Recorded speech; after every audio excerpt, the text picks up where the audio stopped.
From inside Walter Reed Hospital, a message from the President. I came here, wasn't feeling so well.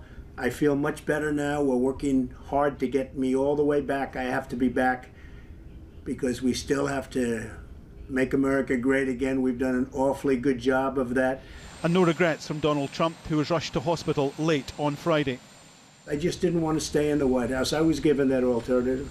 Stay in the White House, lock yourself in, don't ever leave, don't even go to the Oval Office. Just stay upstairs and enjoy it. Don't see people, don't talk to people, and just be done with it. And I can't do that. I had to be out front, and this is America. This is the United States. But the White House message on the President's illness has been confused and incomplete. On Saturday morning, the doctors gave a briefing, but that raised questions of when the President was actually diagnosed. The President tweeted out the news early on Friday morning. Just 72 hours into the diagnosis now. The first week of COVID, and in particular days 7 to 10, are the most critical in determining the likely course of this illness. At this time, the team and I are extremely happy with the progress the President has made. Another of the consulting physicians said the experimental antibody cocktail Regeneron was administered 48 hours ago. So we're working very closely with the company to monitor him.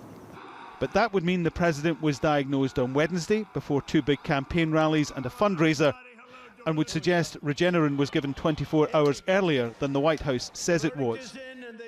The first rule of crisis communications: one story, one voice. The White House has failed to follow that, and it has caused confusion. And medical experts say it doesn't help that the briefing left a number of questions unanswered. For example, we were not told what type of fever the President had, how high did it go. We were not told with any clarity whether or not he in fact was or was not the recipient of supplemental oxygenation. Then adding to the confusion, the President's Chief of Staff, Mark Meadows, who told reporters Trump's vital signs in the past 24 hours have been disturbing and the next 48 hours of treatment are critical.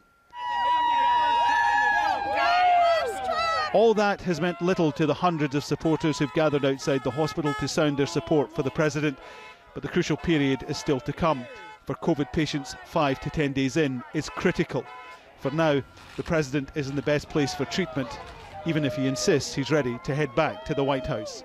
Alan Fisher, Al Jazeera, at the Walter Reed Hospital, Bethesda, Maryland. PJ Crowley is a former White House Deputy Press Secretary. He says this crisis will only add to an already strained White House team and a re-election campaign. This White House has a tremendous, credibility problem, and not only on this issue, but on a wide range of issues. Look, the timing of this is very inopportune for the White House. 30 days before the election, everyone's sensitive about what they say.